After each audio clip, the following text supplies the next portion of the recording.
Bismillahirrahmanirrahim. Assalamualaikum warahmatullahi wabarakatuh. InsyaAllah pada hari ini kita akan belajar subjek pendidikan Al-Quran dan As-Sunnah, bahagian Aqidah Islamiyah, dengan tajuknya ialah Aqidah Ahli Sunnah wal Jamaah. Okey, sebelum pergi lebih jauh saya akan jelaskan. Dalam tajuk ini kita akan fokus kepada mazhab-mazhab juga. Jadi kita perlu jelas di sini apa yang dijelaskan dalam tajuk ini mengenai mazhab adalah mazhab-mazhab bahagian akidah sahaja, iaitu mazhab akidah ini adalah mazhab-mazhab yang berkaitan dengan keyakinan kita kepada Allah dan perkara-perkara rukun iman. Okay, jadi mazhab-mazhab dalam bidang akidah ini adalah berbeza dengan mazhab seperti yang kita selalu dengar, seperti mazhab Syafi'i, Maliki, Hanbali dan juga Hanafi. Okey, mazhab-mazhab tersebut adalah mazhab dalam bidang fiqh ataupun perundangan Islam. Ataupun kita boleh panggil mazhab mengenai hukum hakam, contohnya mengenai sah dan batal solat. Okey, ataupun contohnya adakah sah wuduk kita jika kulit kita terkena cat contohnya. Okey, jadi itu adalah dalam bidang fiqh yang berkaitan permasalahan hukum hakam ataupun perundangan Islam. Okey, jadi pada hari ini saya akan fokus kepada mazhab dalam bidang akidah Islamiah sahaja, iaitu berkaitan keyakinan dan kepercayaan kita kepada Allah Ta'ala dan juga perkara-perkara rukun iman yang menjadi tonggak kepada keyakinan dan akidah kita. Okey, kita akan pergi kepada pengertian akidah Ahli Sunnah wal Jamaah. Okay, nama Ahli Sunnah wal Jamaah adalah gabungan perkataan Ahli, As-Sunnah dan Al-Jamaah. Mereka dikenali sebagai Ahli Sunnah kerana menerima dan beramal dengan sunnah Rasulullah sallallahu alaihi wasallam. Okey, ada tiga perkataan Ahli, As-Sunnah dan juga Al-Jamaah. Ahli ini bermaksud orang yang tahu ataupun orang yang pakar. Okey, As-Sunnah pula adalah kerana mereka menerima dan beramal dengan sunnah Rasulullah sallallahu alaihi wasallam. Jadi kita boleh faham di situ ahli sunnah adalah golongan yang menerima dan mengamalkan sunnah Rasulullah sallallahu alaihi wasallam. Seterusnya perkataan al-jamaah ini merujuk kepada kebenaran. Okay, al-jamaah bermaksud ramai. Selalu kita akan kata jemaah kan. Sembahyang jemaah, sembahyang secara beramai-ramai.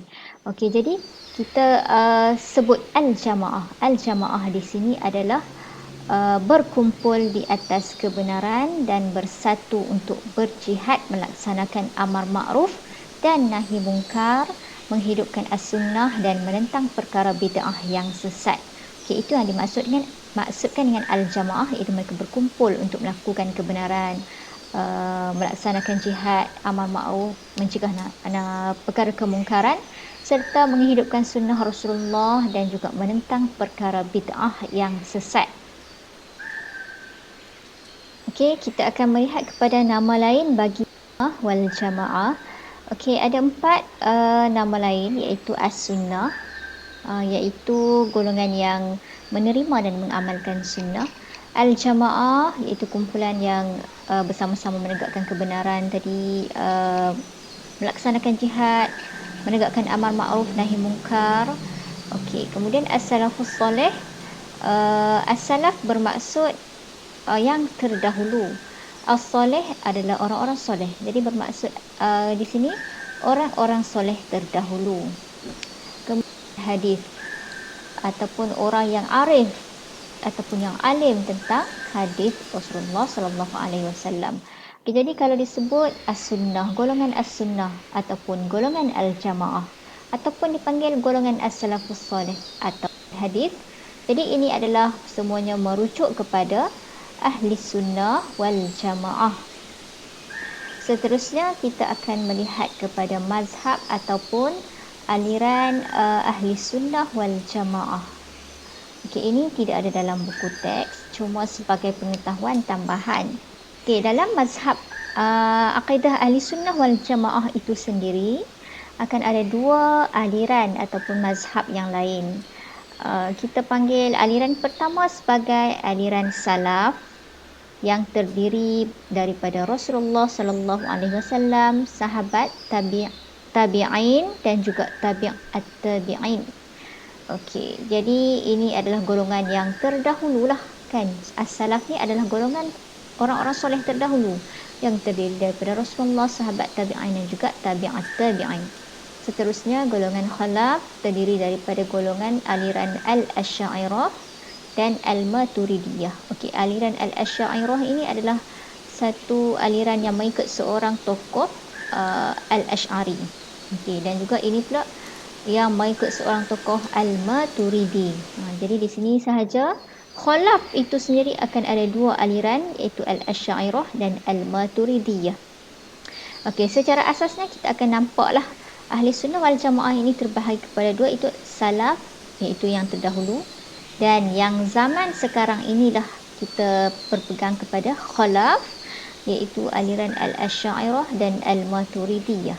Cuma tak salah kalau kita nak cuma khalaf hanya ada sedikit perbezaan dari sudut pandangan mereka untuk menyelamatkan akidah masyarakat awam. Lebih kepada untuk menangani masalah dan keyakinan akidah masyarakat awam, yang mana pada zaman salaf dahulu tidak berlaku masalah akidah.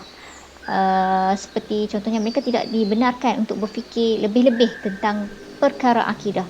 Contohnya dalam ayat mutasyabihat, iaitu contoh ayat mutasyabihat itu yadullah fawqa aydihim, tangan Allah di atas tangan-tangan mereka. Jadi golongan salaf, sahabat, tabi'in dan juga tabi'at tabi'in tidak memikir secara rumit apakah yang dimaksudkan dengan tangan Allah itu. Kenapa Allah ada tangan? Adakah tangan Allah menyerupai makhluk? Mereka tidak berfikir macam tu. Jadi apa yang mereka fikir? Mereka berfikir Allah mempunyai tangan, tetapi tangan yang sesuai dengan zat dan kemuliaannya sebagai Tuhan, dan pastinya lah tidak akan menyerupai mana-mana makhluknya. Okey, itu adalah pegangan mereka secara simple. Apa yang dikatakan oleh ayat Al-Quran begitu, maka mereka terima begitu tanpa banyak soal. Okey, sementara golongan khalaf adalah golongan yang terkemudian, yang mana ketika itu telah berlaku banyak kemasukan bahan bacaan asing, contohnya bacaan falsafah Yunani, bacaan-bacaan dari sumber luar yang banyak mempengaruhi masyarakat, yang menyebabkan masyarakat itu semakin rumit fikiran mereka. Jadi contohnya dalam ayat yadullah fawqa aydihim itu, tangan Allah di atas tangan-tangan mereka, mereka mula berfikir, kenapa Allah mempunyai tangan? Adakah tangan mereka ini juga sama seperti tangan makhluk? Okey, jadi mereka berfikir. Inilah yang telah dilakukan oleh khalaf, ulama khasalah ataupun akidah dan keyakinan masyarakat awam. Okey, itu yang cuba mereka lakukan. Inilah sedikit perbezaan. Contohnya dalam mentafsirkan yadullah fawqa aydihim, yadu itu mereka tidak mentafsirkan tangan, tapi mereka mentafsirkan kekuasaan Allah. Okey, itu yang dilakukan sebagai cara untuk menyelamatkan akidah, tetapi masih berasaskan kepada sumber utama Islam iaitu Al-Quran dan juga As-Sunnah.